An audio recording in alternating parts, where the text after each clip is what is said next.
Hello, this is Will Harold, the energy hunter with Akashic Intelligence, the original AI, coming to you from the Rogue River Valley in Southern Oregon with the Secret of Light group with Walter Russell as our mentor. So we usually try to talk about things from a Russellian perspective, but today we're going to be discussing the third in a series on Alice Bailey on a treatise of white magic. And as some of you may know, Alice Bailey came from out of theosophy, and then she began her own practice where she wrote books and actually talked on a circuit throughout Europe and the United States, and began to talk a lot about white magic and really what that encompassed. So last week, we covered a little bit about that. We are currently in the foreword to a treatise on white magic, but we are including also some of the rules of magic in which she put forth in her book, a treatise on cosmic fire. So there was 15 rules of magic she put out there.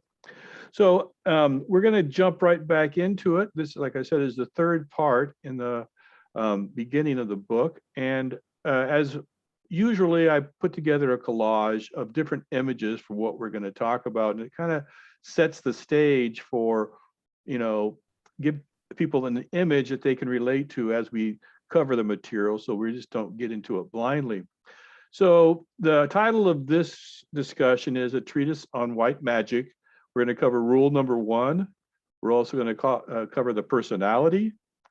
We're going to cover the life principle, man's new cycle. This is from Walter Russell, chapter 5 of Walter Russell's book, because I had some questions this week about Walter Russell and Alice Bailey. Well, how do they even coexist in the same realm? We're going to talk a little bit about that. And then we're also going to talk about the soul as mediator. So as we look at this, the thing I'd like to show you here is that over here in the upper left-hand corner, this is really kind of a picture of people in a group with each having different minds and different personalities. So for that, we see all of these different people, and in each person's mind may be a different reality. This is kind of what Walter Russell talks about, because what Walter Russell says is that we all create our own reality. Well, if we all create our own reality, then each person would be seeing and sensing something differently.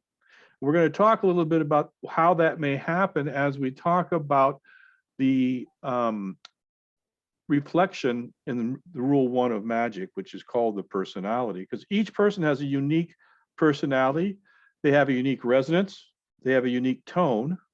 So as you see over here next to rule 1, I've kind of put this heart-shaped note, because each person is their own note.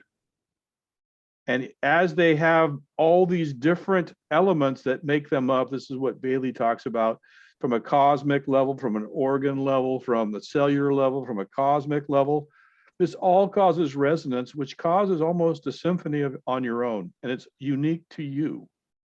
So that uniqueness can be called the personality. And that personality is very, so the idea that we may all one day, all see the same thing, or that we all have to agree, will probably never happen. Hopefully.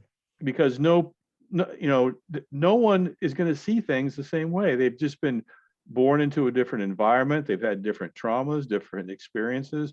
They were born on different days, and they've had different cultural experiences. So the uniqueness of the personality is really what sets us apart as individuals and gives us the free will. So with that, as we look at this picture here of all these different, I kind of want you to kind of envision, what we'd call the group, the collective consciousness, because all these also influence us. Not only do all the planets and our biome close to us, but all the minds and all the energies around us are speaking to us, and we're actually interrelating with all that also. So we have all this uniqueness coming together, and we're trying to parse that in our own minds and our own personality. So right here, we see, so let's look at rule 1. So rule 1, the solar angel collects themselves scatters not his force, but in meditation deep communicates with his reflection. We're going to, discuss this a little bit more on the next slide, but I kind of want to show some images here of maybe what the solar angel looks like here, right? So here's a man, and he has this mediator, which, we call the solar angel the soul. And really what the soul is, it's a compilation of our spirit with our body and with our personality that creates this idea that that's just how we stay in contact with source or whatever we see as source or God or the creator. And it's said in ancient type of studies that there is a container for the soul that was created when we were first made. And that soul is the idea, that's the piece of us that carries through incarnations. So this idea that this container was made by our soul, by our angel, not this angel, but a separate angel, it's kind of like our guardian angel. A container was made, which actually is a force field around those elements that will continue through our incarnations. And so most of our physical body will be gone, most of our personality will be gone, our soul will remain intact in certain aspects, but not all. But that which is left is what the container is formed for, that goes through each of these incarnations and that learns as it comes into each incarnation. So as we're going to talk a little bit more about the solar angel. We're going to talk a little bit about the spirit, because man is a threefold aspects. One is the spirit of man here. The other is, his resonance, so here we're showing the toroidal field coming from the heart. And this is his resonant back to that individual note that we have, that we actually put off a vibration, that is unique to us. As I said, it's our note, and what the rhythm is our heartbeat, right? We have this heartbeat that's like the rhythm. And when we get with others, to form harmony, those are the ones that resonate with us, right? So when we're in groups that we are disharmonic, we don't have harmony with, right? That may not have our same resonance, that may be higher or lower or off, then it's harder for us to make, that beautiful music, right? There's that harmony is just not there. So we have to be aware that we have a spirit and we have this individual resonance. And then we're also made up of molecules, right? Of atoms and all those things that Walter Russell talks about. Now, this is kind of a picture of a Russellian atom that he showed, where we have, all the circles, and with those we have all these electrons. And again, it almost reminds me a little bit of this picture here, right? With all these people kind of like being electrons going around, whatever source it is that's guiding us, whatever spirit that's being brought in. So as we go through, as we talk about this rule 1 of magic, kind of have an idea of us as individual personalities, but we function as a microcosm, to the macrocosm, but the rules are still the same. So that which happens above also happens below, just in Hermeticism. Any questions before I actually start with the discussion? All right. So let's go and discuss rule 1. So rule 1, the solar angel collects himself, scatters not his force, but in meditation deep, communicates with his reflection. Does anybody want to discuss this before I start?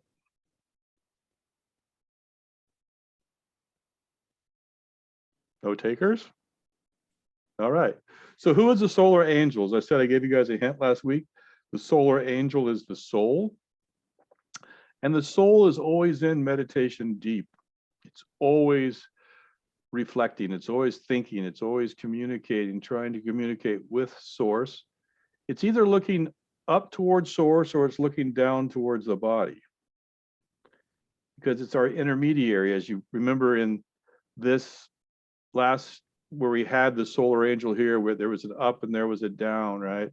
So our soul is always in reflection, either going up, looking up, or looking down or looking out. But When it focuses on us is when we actually are in meditation and looking to see how we can ascend and begin to understand the areas of the spirit.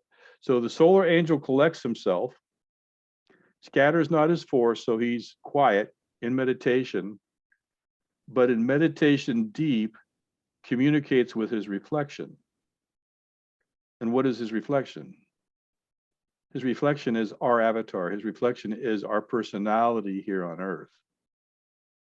So within this concept, this is the duality of us as people, is that we have a higher self, which is the solar angel. And then we have our incarnated self, which is our reflection, which is our personality, which it could also be seen as our shadow, what Jung called the shadow, because within our reflection is housed all those things, all the traumas, all the aspects of our personality that have made us in the 3D world. So traumas make us? Traumas, yeah, well, they make up our personality. They can also affect our bodies, right? Can they make us? Well, they can make us have disease, right? I mean, if we don't, as the German New Medicine, traumas can, as we've talked about before, that issues are in the tissues. So that as we are faced with issues in the 3D, and they could be physical or they could be emotional, they could be multi-generational, as we've talked about in the past also, that those are what make up our personality, and those are what we would call our reflection. And those, like I said, we could also call our shadows, so that as we do shadow work, we can also look at how are we dealing with these aspects of ourselves and begin to incorporate those into ourselves, which will then help us in our soul life and in our karmic life later.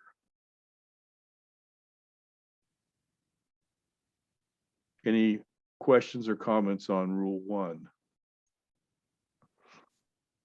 I think sometimes we get glimpses of our solar angel trying to communicate with us, when we get, I don't know, some good thoughts, some thoughts that really makes a difference in what we're doing. So yeah, it's I like the idea that it's continuously meditating and connecting to the source. So we know it's available to us, And that's when we want that focus, because once we take our minds off of that reflection is when we begin to, get caught up in the world of the 3D. Now, some of you know that I use, a neutral pendulum for mental dowsing. And I don't know, it says that when you do that, you're actually connecting with your higher self.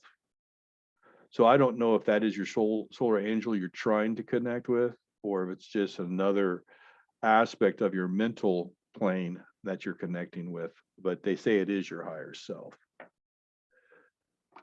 The pendulum is, or your discussion with it? The entity that you're just, the answers that you're receiving are from your higher self. Any questions before we move on? All right. So this is we're getting back into the book, and the book is talking about spirit, life, and energy. So the word spirit is applied to that undefinable, elusive, essential, impulsive, or life, which is the cause of all manifestation. It is the breath of life and is that rhythmic flow of vital energy which manifests in its turn as the attractive force, as the consciousness or soul, and is the sum total of atomic substance.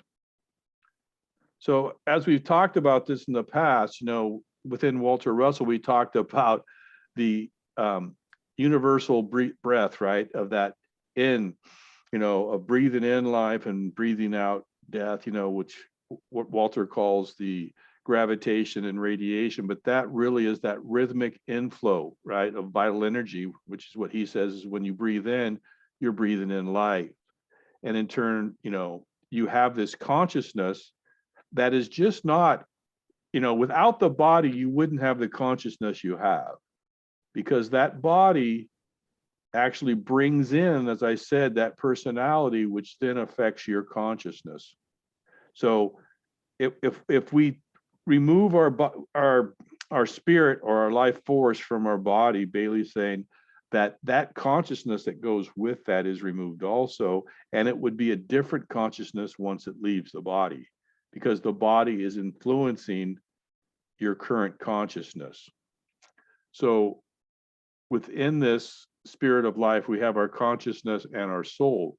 We call this unknown something by different names according to our particular school of thought. We seek to express it in words and end by call it spirit, the one life, the monad, energy. Russell would say source. Kareem would call it the divine. So to the master of the wisdom, the nature of the spirit, or that positive center of life, which every form hides, is no more a mystery than is the nature of the soul to the esoteric psychologist. The source of the one life, the plane or state from which that life emanates, is the great hidden mystery to the members of the hierarchy of adepts. So what we're saying here is that we can understand the positive center of life, but the source of that one life is the great hidden mystery. So this is where, Walter Russell would say that it's man's desire to know God. And because we don't really understand God. We understand, that there is something. We, to say there is nothing would be false, but to understand how to find that mystery of the one and why and who that is the great hidden mystery of the hierarchies of adepts. The nature of spirit is quality and type of cosmic energy. Its rate of vibration and its basic cosmic differentiations are the study of initiatives above the third degree and the subject of their investigation. So as we talk about spirit, we also are going to talk about its quality. And as you remember, we had many discussions with Ibrahim Kareem on quality and what quality was. Even if people haven't watched any of the other biogeometry or Walter Russell videos, there's one that's called The Physics of Quality, which we went over some concepts of Ibrahim Kareem, which talked about how each color, how each tone has different qualities that cannot be expressed by mere measurement, but by a measure outside of physical measurement. It's really of quality, and quality is very difficult to measure. The highest types of consciousness, these initiates of high degree then begin to be aware of a vibration, a revealing light, a note, or a directional indicating sound which emanates from outside our solar system altogether. So what this is saying is that as we begin to get to the higher levels of initiation, we begin to actually have this communion with source, is what Walter Russell talked about also, where he had this download. And this comes from outside the solar system. It's outside kind of our realm, and it's light or a note. It's something that initiates us into greater knowing of the source that we're talking about. In that earlier stage, the development was twofold. As the soul assumed control via the mind. So as our soul begins to control who we are. So what happens is, and the reason I'm going to talk a lot about Russell's because we all understand that. We kind of went through that. And what Russell says is that we have the thinking mind, which is electric, that has these sensations. And these sensations then begin to govern us. And then we get almost into this robotic or instinctive reactionary role where we think that this body and the sensing and all that is us. But what Walter Russell says, that is not us, that there's this knowing, right? That there's this higher state of consciousness that we can begin to feel and begin to know. And then the soul, because that's that part that we're talking about, begins to control us. It's no longer the mind that's controlling us, but we actually relate to the soul through the mind. And we're not, when we say the mind, we're not really just talking about the brain as thinking, but as mind, which is a different concept because mind is more encompassing than just electrical impulse. So the brain becomes responsive to the soul. Man was awakened to a knowledge of himself as he really was out of the three worlds of his normal evolution. Later, he became group consciousness and was no longer a separate individual. As the soul is brought under the dominance of the spirit, an analogous two stages are likewise seen. So the idea is that we become aware of our soul, and we no longer try to see the world through our thinking, but we begin to try to see the world through our soul. And our mind is actually functioning as an interpreter of the images and the symbols we get in with our sensing and feeling body, but it's not controlling our entire output. It's not, we're not relying only on the mind, only on the thinking. We're really looking at how we're going to get this soul, how we are going to relate with this soul part of our bodies, which is this idea of this higher self, which is the solar angel that we're talking about, which is actually rooted in spirit. And this is the big difference, is where are our thoughts rooted? Are they rooted in physicality, or are they rooted in the soul and spirit?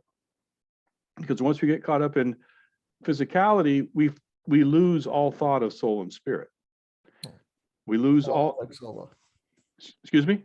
The mind is like an enemy. Exactly. Well, it's, yeah, because it's not us, and it fools us, right? Yeah. And so to, not to say that, it's not good to have rational thought or to have some discernment, but what are we discerning against? Are we just discerning the 3D world against 3D facts? Or are we actually trying to reach to this soul through this spirit, through this God side, source side, whatever you want to call it, to actually see the world in that light? Because once you begin to do that, we begin to see the world in a different way.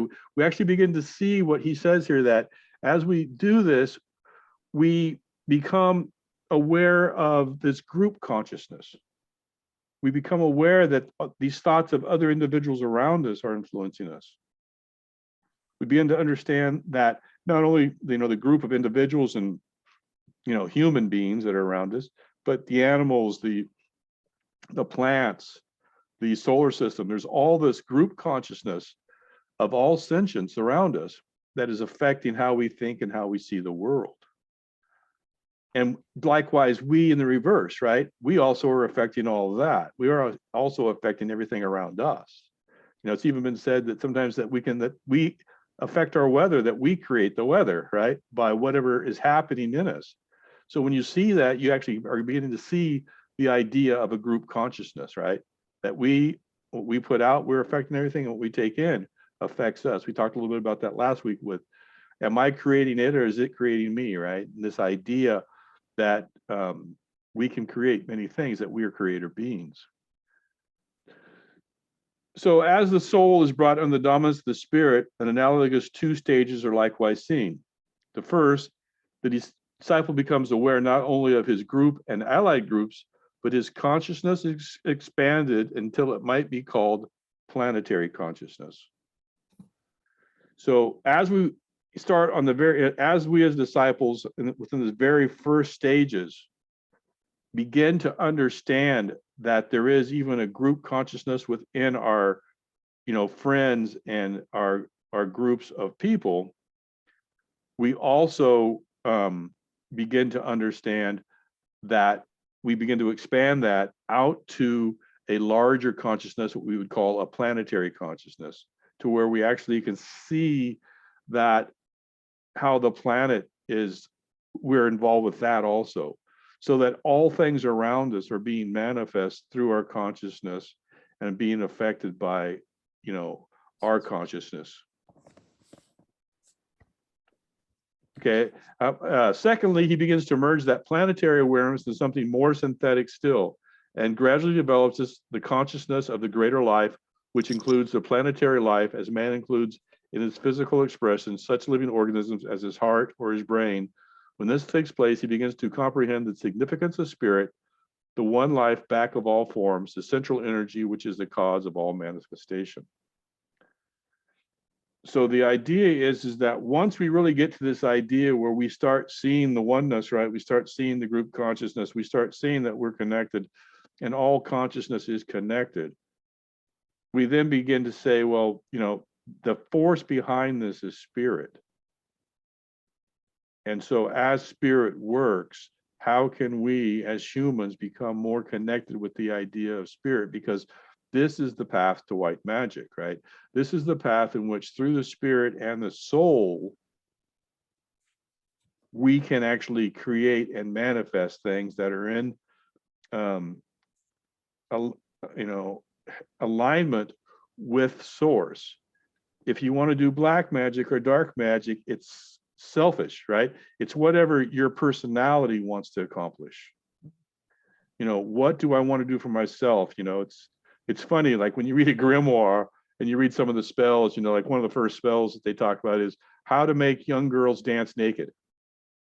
It's totally like black magic, right? I mean, it's not how to make, anybody dance naked, right? It's young girls, right? So it's totally like, what side of magic do you want to be on? Do you want to be on the side that is trying to bring in source and bring in this alignment for the world? Or do you want to bring in something that's purely from, what we'd call lower desire, lower resonance to satisfy the personality?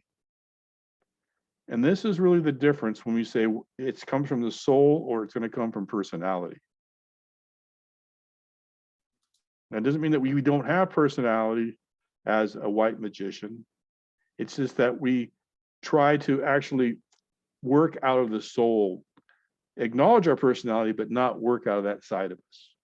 We work out of the side of source. So any questions before we go on about these first two things that the disciple begins to understand as he begins to look at his consciousness as being coming through the spirit?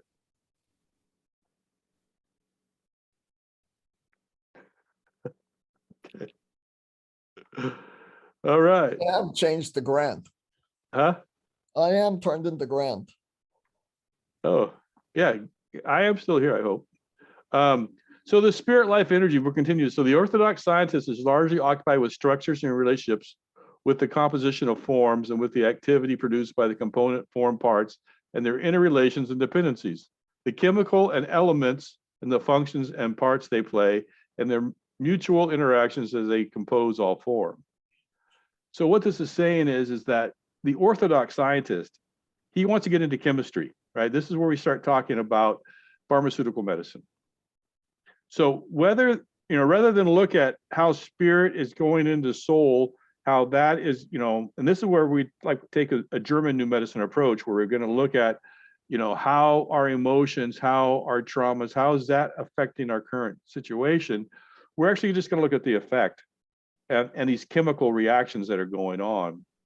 And we're going to try to control this situation or answer, the issue of disease through controlling chemical reactions and form and that parts of the form, rather than seeing how the form is being affected and why it's actually producing these chemical reactions.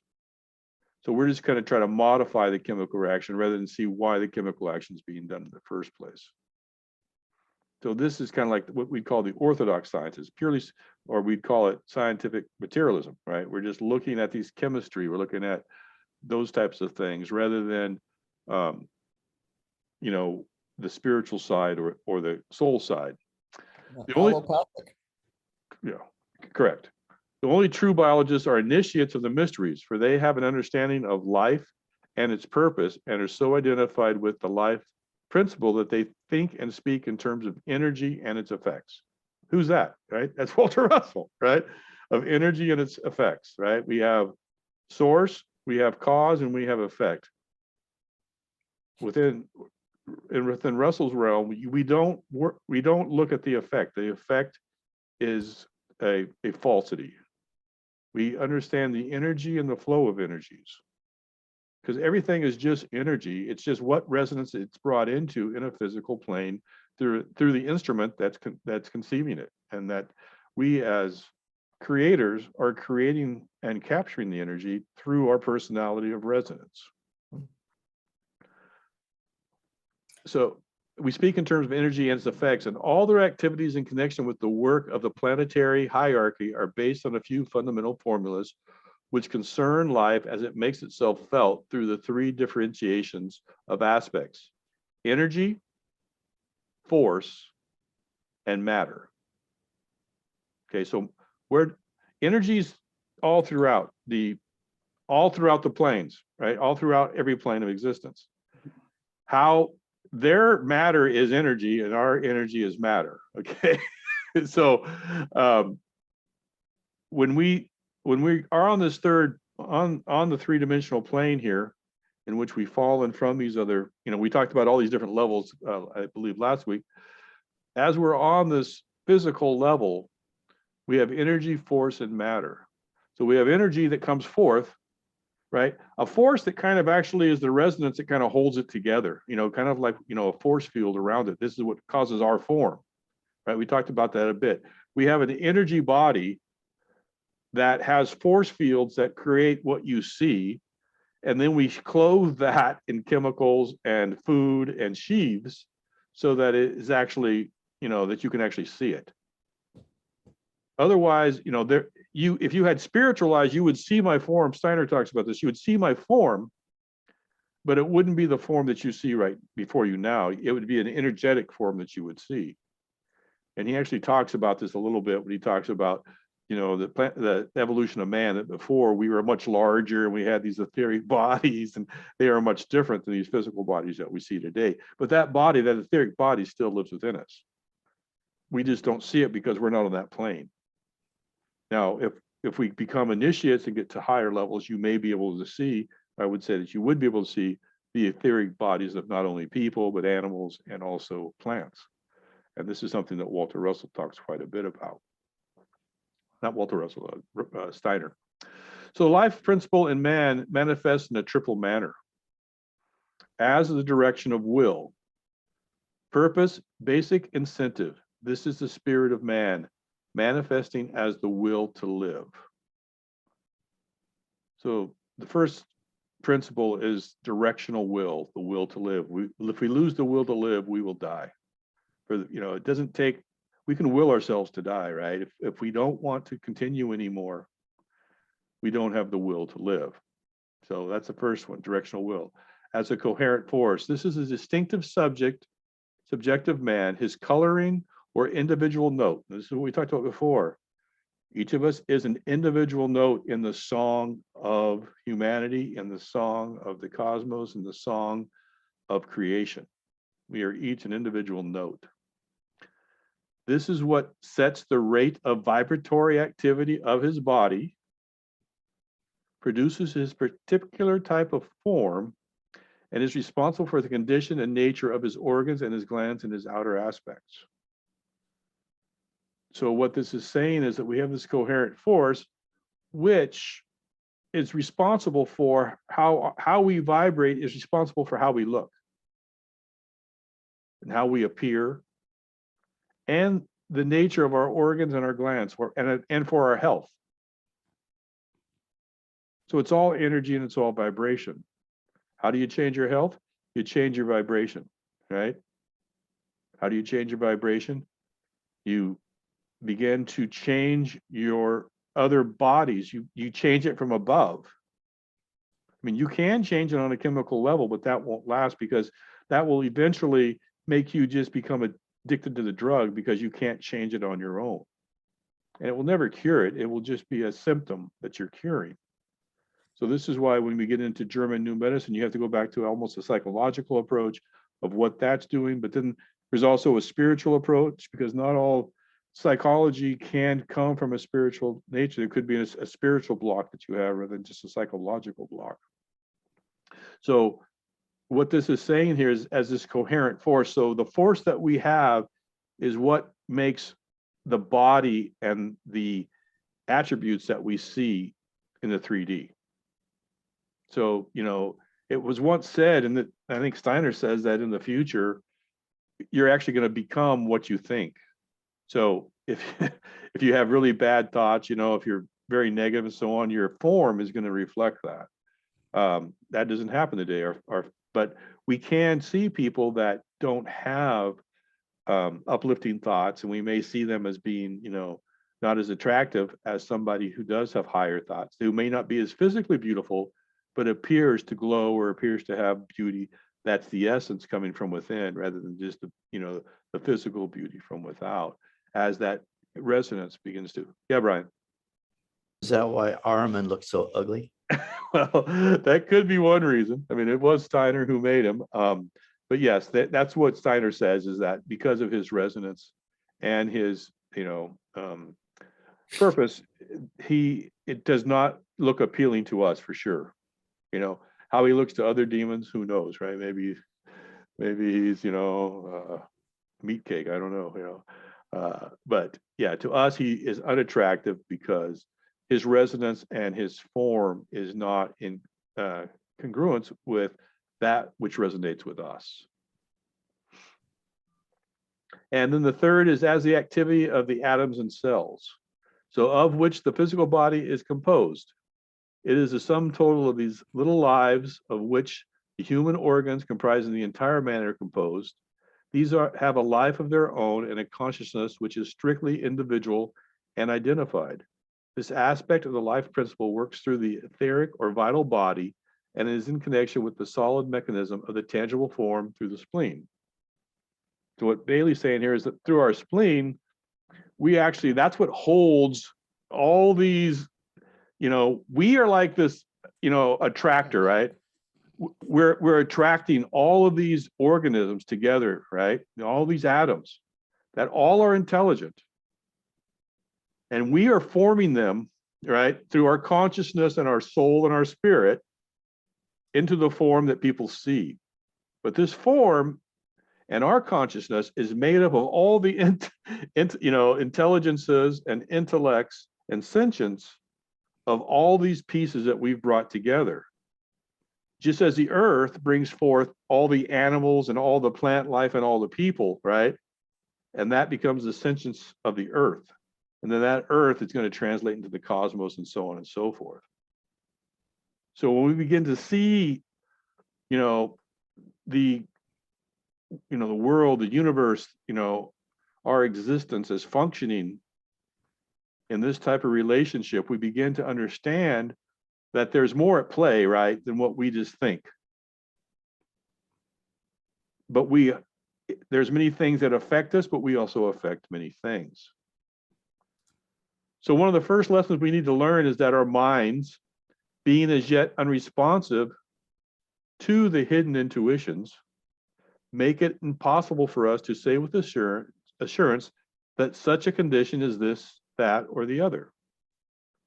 Until we can function in our soul consciousness, it is not for us to say what is or what is not. That until we have submitted ourselves to the needed training, we have in no position to deny or affirm anything. Our attitude should be that of reasonable inquiry and our interest that of the investigating philosopher, willing to accept a hypothesis on the basis of its possibility, but being unwilling to acknowledge as proven truth anything until we know it for and in ourselves. So what this gets back to is Walter Russell, right? The knowing. That until we actually have knowing in ourselves, we can look at 100 things. We can read 100 articles. We can read 100 books. We can read 1,000,000 books, right? We can do research. We can do all these things. But again, that's knowledge, right? That's somebody else's knowledge. Actually, it's not even our own knowledge, right? If we're reading books. That was something somebody else experienced and wrote down, and now we're getting that second, third, or fourth hand. So what Bailey's saying is the same thing that Russell's saying, is that we have to get to this inner knowing.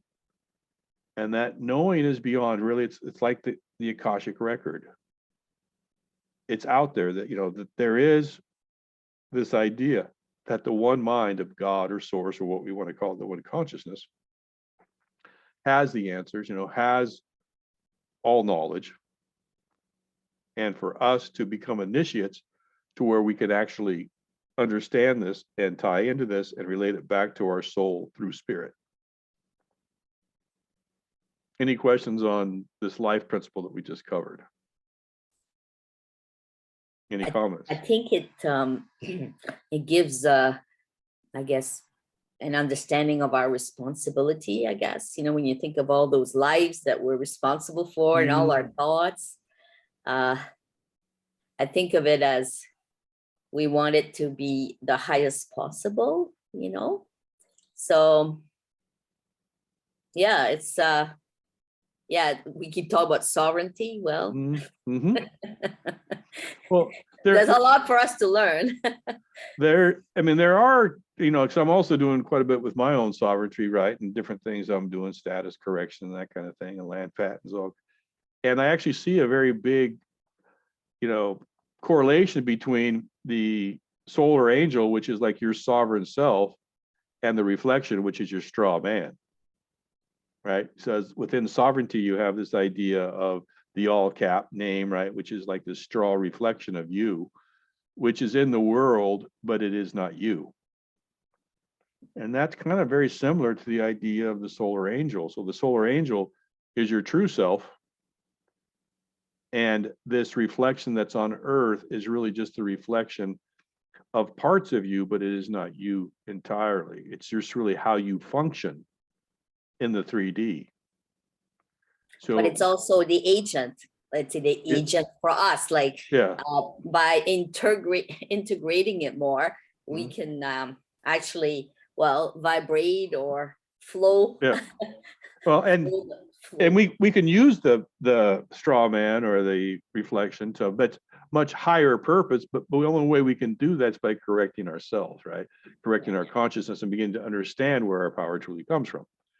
And so that's, like I said, that's how I kind of see it also within this whole software. I do see correlations between that, because again, it's all the same, right?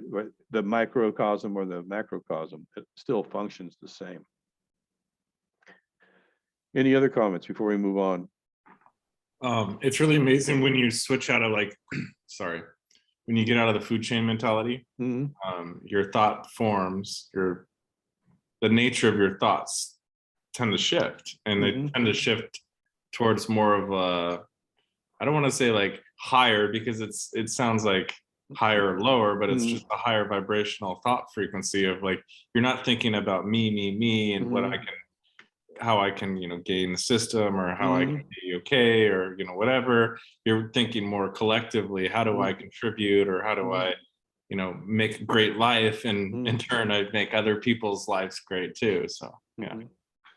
And that's, and that's once we get out of this personality, right? Once we stop serving the personality, which Russell called the sensing body, right? Once we stop serving the sensing body and having that run our lives, and actually begin to serve the soul and have the soul run our lives through the spirit, that's when we actually become this person that is in alignment with source, or with God, or with his purpose.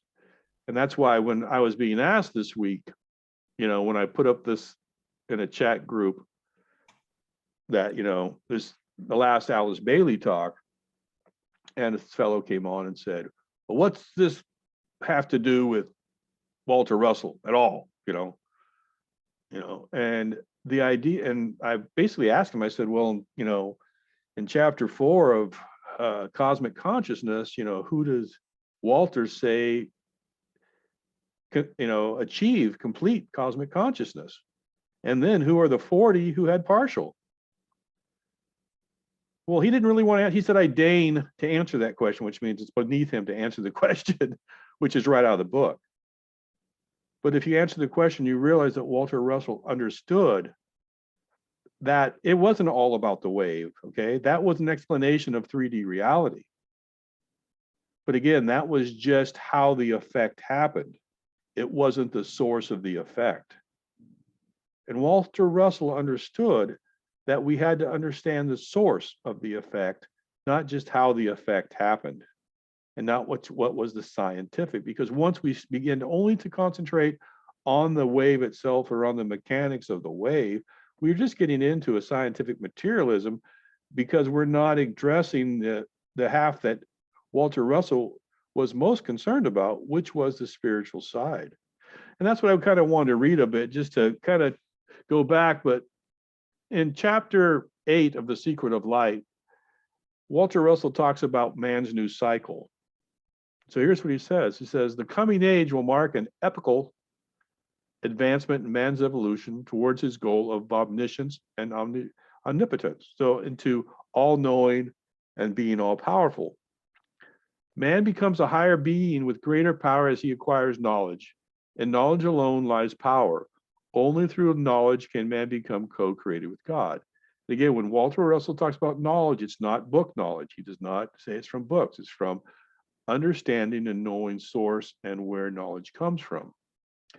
Knowledge can be obtained by man only through awareness of the spirit within him. This is exactly what Bailey's saying, right? This is exactly what she's saying. There's no difference. Lack of that awareness is the tragedy of today's civilization. So it's not that we have better, systems or better technology or better drugs, right? Because again, I'm no anarchist. I believe that we need structure. Okay. I believe that we need governments. Okay. I've been in government. I've seen how it works. I know I've done large projects. To do large projects, if you want to have communities and cities, unless you want everybody living on their own land, but not everybody can do that. I mean, there's aged women that can't be farmers, they need community. They need some place in which some of their needs are met, and they can't be sovereign on their own. So as we begin to build cities, if you want to build roads to cities, you want to have sewage treatment plants, you want to have these things, it actually takes some type of government, because people do not want to work together for the most part, from what I've seen. Now, is that a function of government, or is that a function of the people within the government, right? So is government the issue, or is it the soul? Is it the ideas and thoughts of the people that are in government? Yeah, the consciousness of the people. Exactly. And so, and why is that? Well, because right here, Walter Russell answers it, right? That lack of that awareness is the tragedy of today's civilization. It's not government, right? It's not structures. It's that we don't have the conscious awareness to work together or to be people that can serve the collective, in a sense, that we're so into personality rather into, and again, I'm not talking that we're the Borg and we're just running, on, because we still have personality, but we need to work together, right? We need to understand that each person's unique and different, and that's okay, but we may have a common purpose that we're trying to accomplish. And what's that look like? And what's the best way to do that? Is it to make as much money off that as possible, right? Is every tragedy a time to make money, right? An opportunity to make money? Or is it really a time to raise to our highest and best and see what we can get done as a bunch of souls that are connected by spirit? And so this is really, I think, the idea of the initiate, right? Of where we're trying to go as initiates into an area of creating and aiding people in learning how to be greater souls to accomplish this white magic throughout, our physical reality. So Walter Russell also talks about fear dominates the world of today. While fear is in the world, love cannot also be. And why do we fear, right? Love can never dominate the world until man ceases to live a primarily sensed existence and knows the light of spirit within him. So here's the answers. I mean, this is what Bailey's saying. This is what Walter Russell's saying. This is what a lot of the people, who are out there who are looked upon as, the enlightened ones, say the answers are here. The answers are that we need to know the light of spirit within us. But people don't really want to know the light of the spirit. They want to know how it works. They want to see the magic. They want to understand how the magic works. When the magic will work once we know the light of the spirit within us. We don't really need to understand the magic. It will work. That's how it works. It's also because we get, I don't know, I'll get taken by these ideas or these things that we learn, and we can't let it go.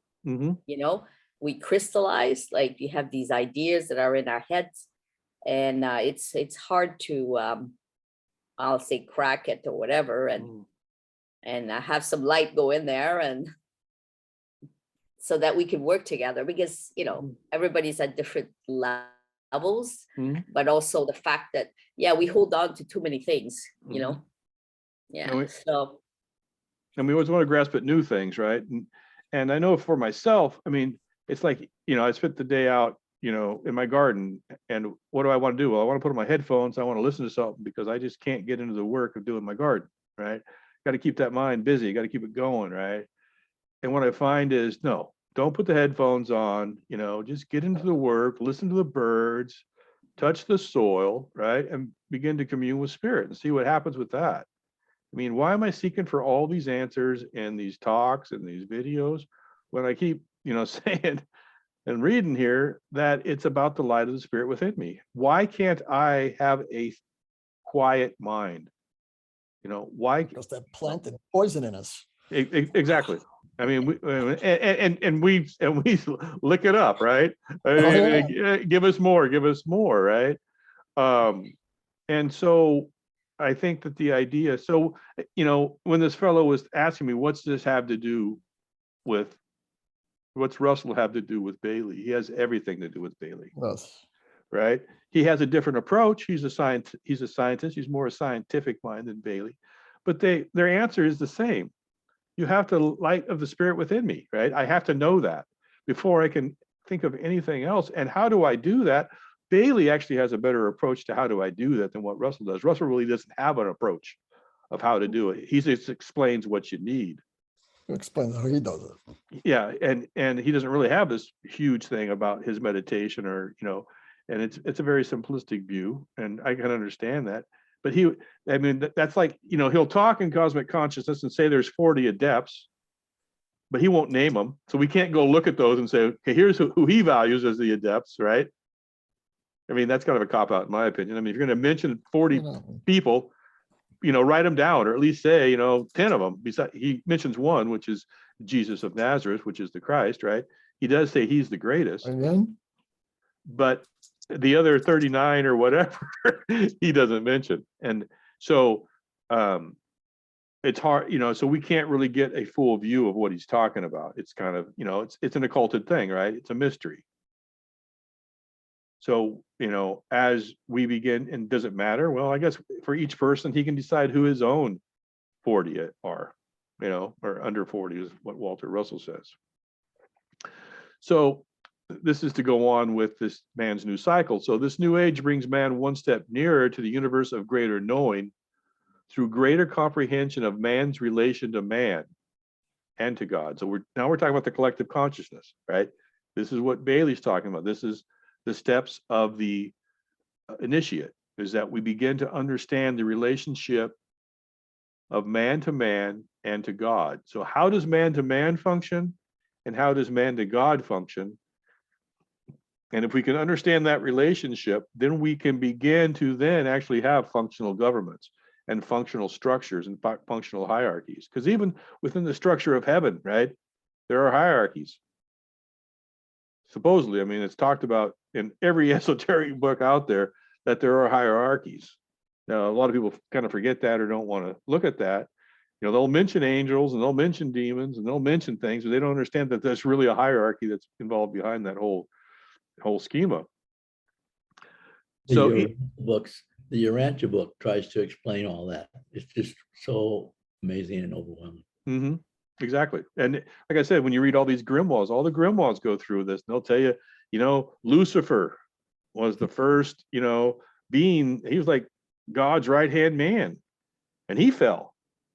So, I mean, the thing I kind of think about sometimes is everybody thinks they want to get to heaven, but there's a lot of dissension in heaven, right? I mean, you have all these demons falling out, right? You have God's right-hand man falling out. So I don't know if you're going to get to an area where it's all, ponies and rainbows, right? Once you get there, there could be dissension there for all I know.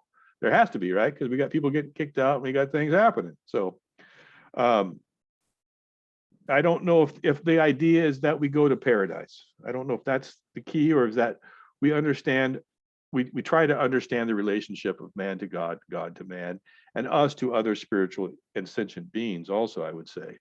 This is what Walter Russell's kind of left out, is that he's only God to man and man to God. He's left out any of the hierarchies in between and energies that may happen. So each past cycle in the growth of man towards higher level has been illumined by the few inspired messengers of the light who have known God in themselves. New inspired messengers who know God in themselves will likewise give the light to the new cycle. So is he saying that here that scientists are going to give light to the new cycle? Again, this is Walter Russell, okay? This is not Alice Bailey. Well, science will, spiritual science. Spiritual, yeah, You know exactly. what I mean? Like science, yeah, like true science will. Science and religion will finally, see eye to eye. They'll realize that it's one and the same, But yeah, what we see out there may not be right now, for sure. Yeah. And these few messengers of the light must multiply into legions, for the need of a spiritual awakening is great. Man's whole reason for being is to gradually pass through his millions of years of physical sensing into his ultimate goal of spiritual knowing. Man has now reached a transition point in his unfolding where he must have that knowing. He can acquire that knowing only through greater awareness of the light of the universal self, which centers him as one with God. So here, Walter Russell calls it the universal self. What would Bailey call it? The solar angel. Right? This is the idea of the soul connected to spirit, which is man, which is the universal self. Because it centers him. It says this new age, so it's been bandied around, how the new age people, right? Well, it has many meanings, but yeah, we are in a new age. We got the Aquarius. You talked about the hierarchy. One of the things with Aquarius is the force, the Aquarius age, wants to flatten things, okay? Remove all hierarchy. It's good, but not like there still is a hierarchy. It's just sometimes, in companies, or they want to be able to make decision, or what you said, the organization. We still need that. Now we may work differently, but you know what I mean? There is some kind of hierarchy in it.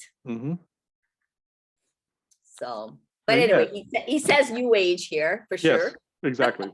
and I think that was one of the points that the fellow I was talking to said, what all this new age junk, Yeah, and I'm like, Walter Russell talks about the new age. He talks about ascended masters. He talks about, adepts. He talks about this new cycle that's coming. So there is a new age that's coming. What's it going to look like? It's going to look like more than just the function of the wave, right? It's going to look like, as he says here, inspired messengers who knew God in themselves. We want the wonder, we want that wonder that is happening, like that we're finding every day, like we're finding out about orgone energy, we're finding, there's so much more fun stuff than, we can focus on that. Exactly. So any questions on man's new cycle before I move on?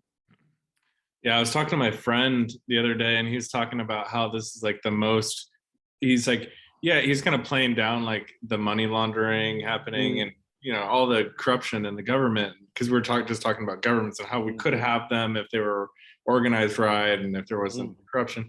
And it's like, he's like, no, there's been way more times in history, like recent history, where it's been way more corrupt. And he's like playing it down. I'm like, I don't know, man. This is like, I think the peak of the cycle, where like we're just kind of, at the end of the old and beginning of the new, where like all the old stuff has to die and go, get recycled.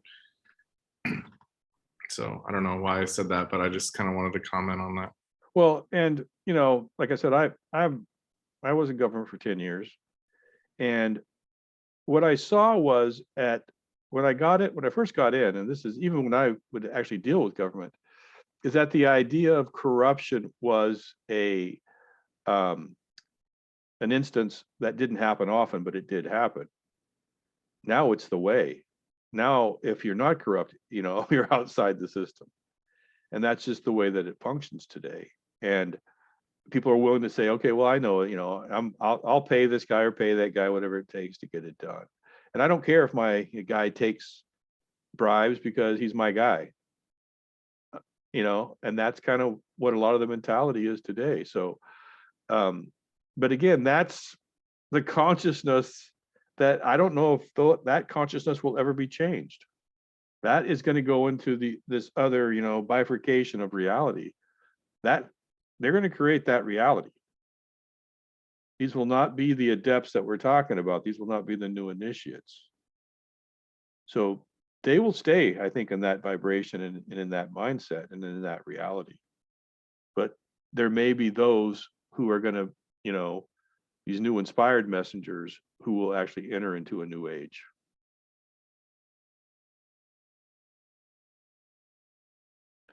So any questions so far of what we've talked about Russell or the life principles in man or any of these other ideas? And we're seeing these correlations between some of the things that we've studied and how they do relate to each other. Okay, so we're going to go back to the life principles in man that we talked about earlier. So the value of these instructions lies in their sum total, and it is to be found in the underlying structure or skeleton of coordinated and correlated statements, which must be considered as a whole and not in detail, and these for two reasons. Language, as earlier said, hides truth and does not reveal it. If truth is recognized, it is because the investigating student has found a point of truth in himself, which serves to illumine his steps as he slowly and gradually presses forward. So what's that mean? It means that we don't find truth by language. We find truth by intuition, by knowing it is true. I think that explains why I could read one book and not get maybe something out of it, and I can come back to it maybe a few years later and get an amazing thing out of it, because it just sparked that intuition. It didn't before. It was like, well, I'm slogging through all these words and I got to the end, finally finished it. And some of it has to do with your soul and your spirit evolution also. I mean, what you perceive. What Christ said he said, why should I feed you meat when you can't even take milk, right? Right. Because the disciples wanted to know all these inner secrets, and he's saying, Yeah. you can't even understand the simplicities. How are you going to understand these, these greater truths, right? And I feel that way about this book even. I don't know if I would have picked this book up a year ago if I'd be getting out of the things I'm getting out of it now, right? It would have been a much different world. So there are many types of minds, and it is not to be expected that the information given, for instance, in this treatise will appeal to all. It should be remembered that all people are units of consciousness breathed forth on one of the seven emanations from God. And this is a seven ray principle that I think that we touched on a bit last week with the diagram. really wasn't part of where we were going, and we may get into it more as the book progresses. But I think that Bear Lando is going to talk about this on the Alphabetic channel coming up. And he's has much more grasp of it than I do. But again, it's just these 7 ray principles, which is actually, you know, from the spectrum, from the prism, from the colors and different lights and things. That this is the different rays that come forth. Therefore, even their monad or spiritual aspects are inherently different, just as is the prism, which is 1. There are the 7 differentiated colors. So what we're saying here is that there is no like mind. There is a group consciousness, but that consciousness is made up of unique minds. So to think that the group consciousness is always going to be, you know, as a collective in agreement is not the case, but we can agree on certain points, right? We don't have to have the same ideas of how to get there, but we should have some ideas of what it is we're trying to accomplish. And that really comes from source, and look, the character of source, right? The character and the quality of source is the ideas of what we're going to try to get to. So to get angry with people because they don't agree with me or because they don't see it my way is really kind of, in my opinion, a waste of time, because they are on their unique path. And I don't know what that path is. I have no idea.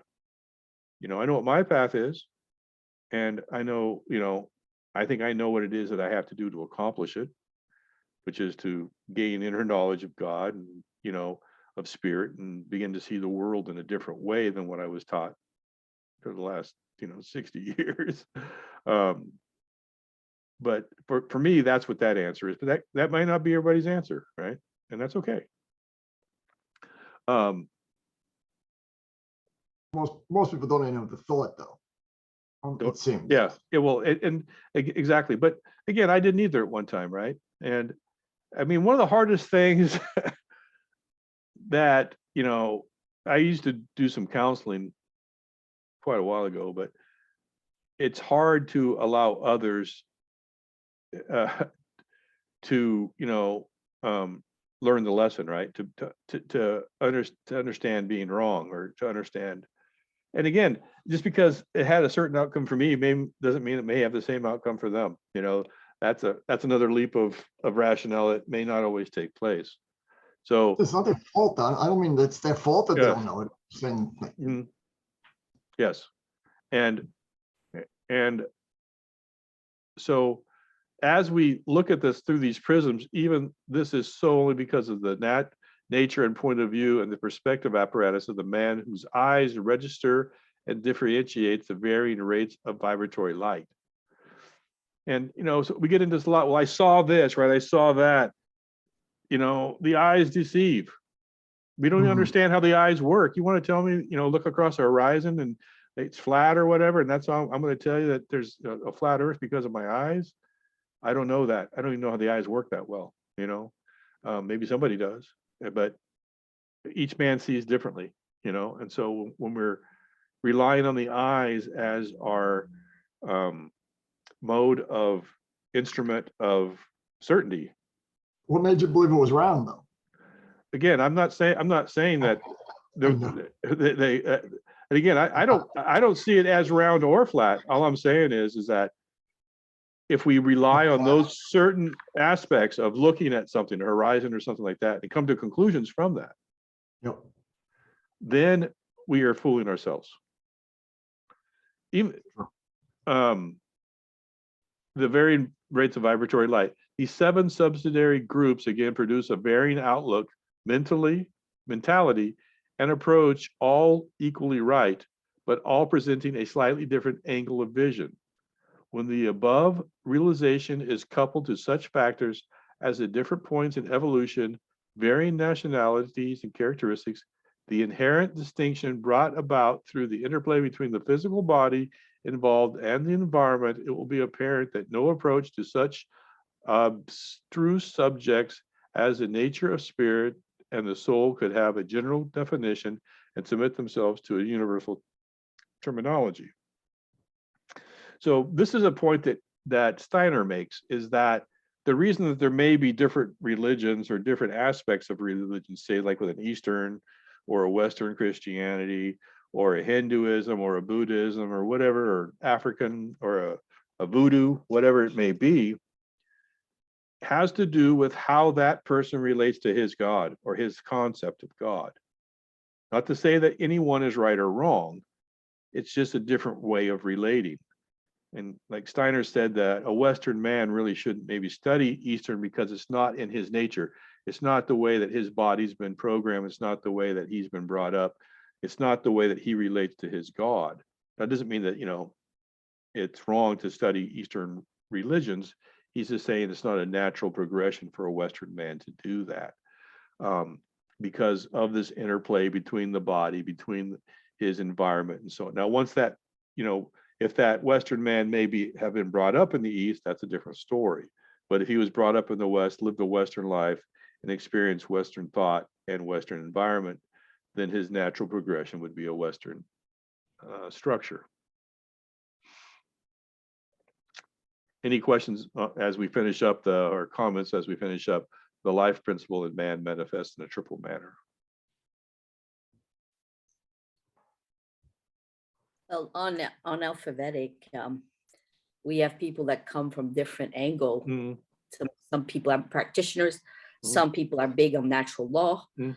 Depending where you're coming from or your Mhm. background or also your interests. Mhm. Yeah, you'll look at a statement. I just find a lot of our posts or, it's very flat, eh? You know what I mean? So it's yeah, it's hard to have a conversation just in posts, you know what I mean? Mhm. Yeah. So I find like it's great to have all these I guess sites and stuff, but eventually people have to also branch out in what interests them as well, So, but it's great because it's like a great of new ideas, Mhm. There's a lot of ideas that's flowing, and then it kind of gives like an impetus to other ideas, Mhm.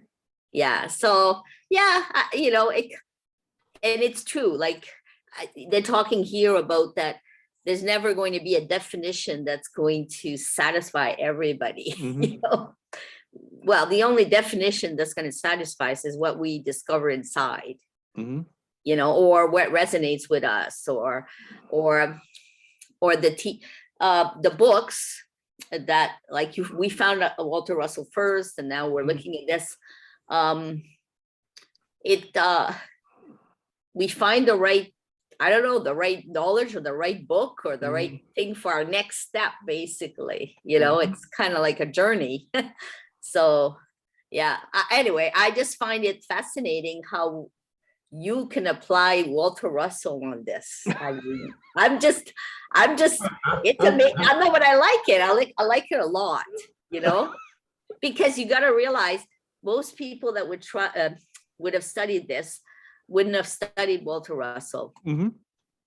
And that's, I think, Just so you know, but Yeah. but it's not just that. It's also the fact that obviously you're coming from biogeometry and resonance and all that. There's a lot more that has happened since this was written. Exactly. This was before Walter Russell. Before Russell, yeah. But again, I think that's the point that I was trying to make. And again, I don't need to convince, the No, fellow we're just, who was asking me, but he asked me a question, and so I was trying to explain to him what I saw as why this relates to Walter Russell, right? Yeah. Because this did influence Russell's thinking within his whole cosmic consciousness and the new cycle for man. Those are two very important chapters, but it seems that a lot of people just want to jump to the third part of The Secret of Light, which is the diagrams and how things work, which is great because it does bring things together. But the whole impetus of a lot of what Walter Russell's saying is you have to find the spirit first of man and how this works. And that's really what I think when we look for we instead of looking for the differences in what people say, right, that we should look for what are the common points, and these are the common points within both of these books. So the soul is mediator or middle principle. There are two angles or points of view from which the nature of the soul must be grasped. One is the aspect of the soul in relation to the fourth kingdom in nature, i.e. the human, right? So how is the soul function in the 3D and within the human? And the other, that of subhuman kingdoms in nature, which it must be remembered are reflections of the three higher. So these kingdoms that are below us, how does the soul function? It should be borne in mind that the soul of matter, the anima mundi, so which is this, the anima mundi is what, the idea that all things are created from one substance, the soul of matter, is the sentient factor in substance itself.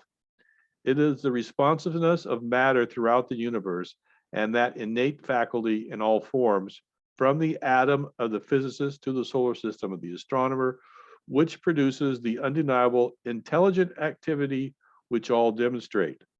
St. Paul referred to when he spoke of being caught up to the third heaven and of hearing things which is not lawful for man to utter. When hearing and sight on those levels are both producing registered experiences, then we have an occultist plus the mystic. So the idea that,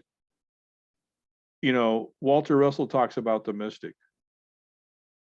The occult is things that are hidden.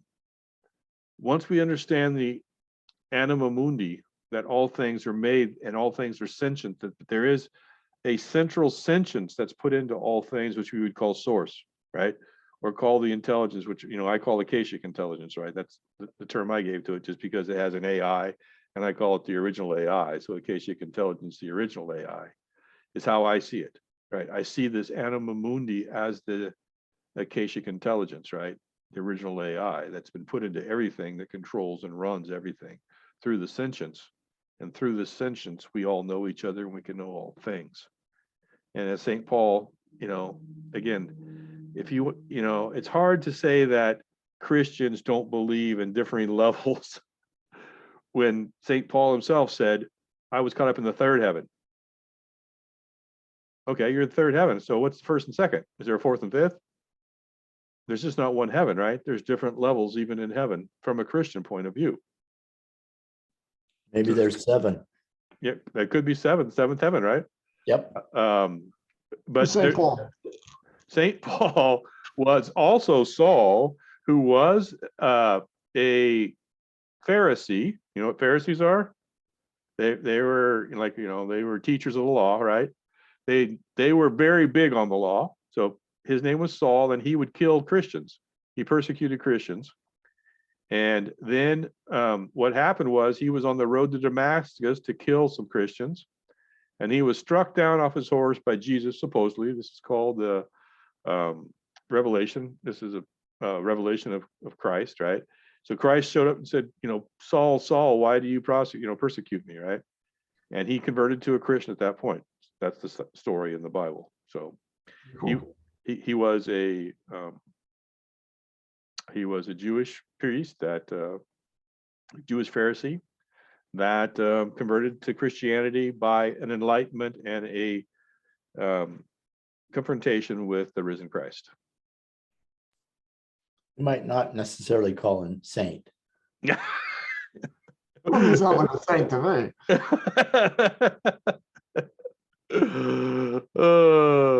Any questions on the soul, the mediator, middle principle, and the anima mundi? All righty. So the soul, the mediator, or middle principle. How are we doing on time here? Okay, we're getting close. The soul, macrocosmic and microcosmic, universal and human. It is that entity which is brought into being when the spirit aspect and the matter aspect are related to each other. So as we have the spirit and the matter coming together and being held in this resonance, this is the soul. This is the macrocosmic of the microcosmic. So as the spirit comes into the form, right? As the fall of man falling into matter, then is infused with the spirit. This is creating the soul. All right? This is what Alice Bailey said. The soul, therefore, is neither spirit nor matter, but is the relation between them. So one does not exist without the other. The soul is the mediator between this duality. It is the middle principle, the link between God and his form. So as Russell says, there's source. This body, this soul is what links us to God. It's the receiver, right? It's the transceiver. It's what's bringing the signal in.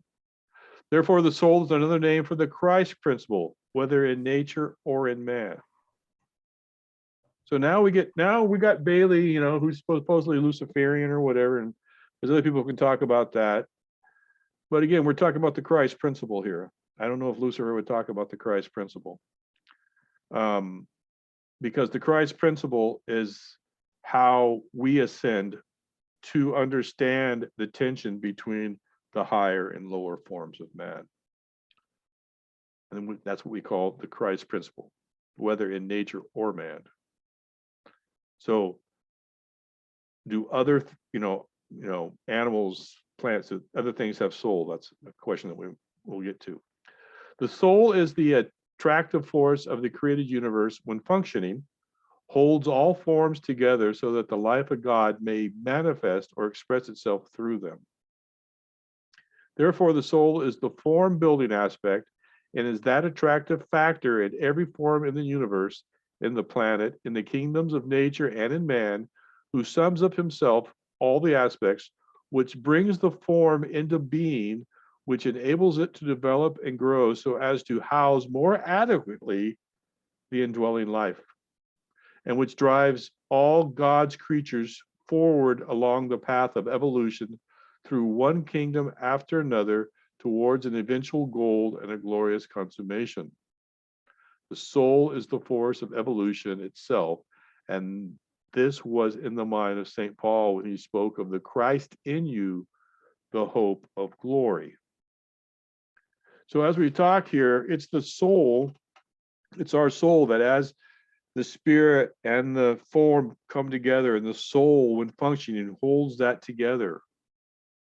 And it's what drives us. This is this desire, this will is coming forth through the spirit to drive us through evolution as we ascend through these other higher dimensions, because it is the purpose of man to ascend. It's not to stay here on earth. So it's the desire of the creator. So when we talk about that the earth is a prison planet, that's not God's desire. And he may be allowing things to happen, but just realize that it's not the desire of source or of God or of the universal mind to have us be enslaved. Even though, I tell you the truth, if it wasn't for the structures of the planet, I'd stay here forever, right? I mean, I love nature. I love everything about this planet, right? It's just the structures that I'm not happy with, the things that man has created. Planet itself, I'm in love with it. I love everything about it. But it's our nature, as Walter Russell said, the first law is the law of evolution. We're either ascending or we're descending. We're either radiating or we're gravitating. This is the first law. And this goes throughout nature and throughout the kingdom. This soul. How much you love a volcano blowing up on your head? No, again, I'm going to be reincarnated, so I'll come back and that'd be fun. Well, I mean, while it's happening. I don't know. We'll see. You don't die, let's say. You have to just hang out. There are times where you may not love the planet. That's what I'm getting at. There might be moments. There might be moments that I'm not happy. Yeah, that's all. Correct. Okay, the soul manifests differently in the various kingdoms of nature. Therefore, the soul is that which gives distinctive characteristics and differing form manifestations.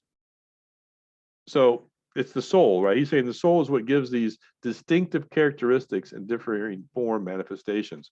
The soul plays upon matter, forcing it to assume certain shapes, to respond to certain vibrations, and to build those specific phenomenal forms which we recognize in the world of the physical plane as mineral, vegetable, animal, and human, and for the initiate, certain other forms as well. There's kind of a little occult thing that for the initiate, they're going to see other forms as well as these. But it's the soul that brings these in. So as Walter Russell was talking about, I don't know if you guys remember that diagram that I did where it showed source and it comes into redshift, blue shift, into the human, and then, matter is created. He's saying that soul is really that aspect of man that's doing that. The of this spirit and this matter together forming this machine, as Walter Russell called it, that forms the machine in which this shapes are formed. But it's all through the soul, because that soul is what has the connection to what? To source, to God, right? That's where that connection comes from.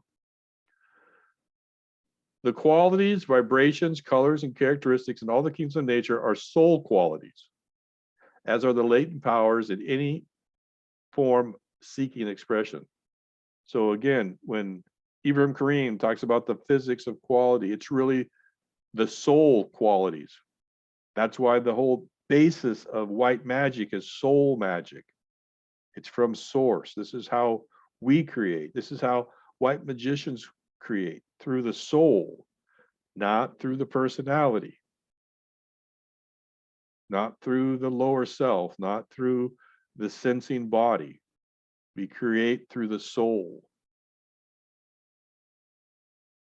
Therefore, the soul, through these qualities and characteristics, manifest as consciousness response to matter, for the qualities are brought into being through the interplay of the pairs of opposites, right? What's the pairs of opposites? Radiation, gravitation, positive, negative, right? Everything that Walter Russell, the duality.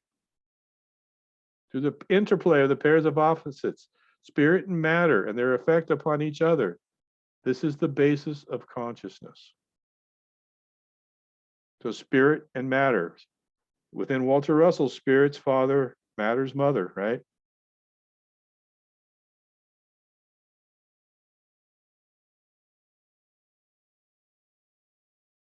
All right, I think we're going to stop here at 6:03 and we'll come back to this. But before we go, I'd just like to cover, we're going to throw out rule 2 to think about for next week. Any questions before we move on to what we've discussed so far? Any insights, any revelations? Nobody? All right. Well, then we're going to look at rule 2. When the shadow hath responded in meditation deep, the work proceedeth. The lower light is thrown up toward the greater light, illuminates the 3, and the work of the 4 proceedeth. So that the hint I will give is the greater light is equal to the light of the soul. So as we concentrate on this for next week, we'll get into this rule. We'll also cover some of the remaining in the foreword to the treatise on white magic. But I do want us all to begin to look at these rules in the context that has been put forth so far as the threefold being, the threefold man, and again, this is all about the soul. This is really what most of these, at least the first, I think it's 9 or 10, maybe the first 7 or 8, have to do is really with the recognition of the soul and the shadow, and how through that we manifest in our 3D world. Any comments or questions before we sign off? All righty then. This is Will Harold, the Energy Hunter, saying thank you, and please like and subscribe. We're here with Akashic Intelligence, the original AI, where all knowledge and information comes from, with the Walter Russell Secret of Light group, who bears with me through these discussions. Again, please like and subscribe and add any comments that you may have in regard to what we discussed today or what you'd like to see in the future. Again, thank you, and we will see you next week.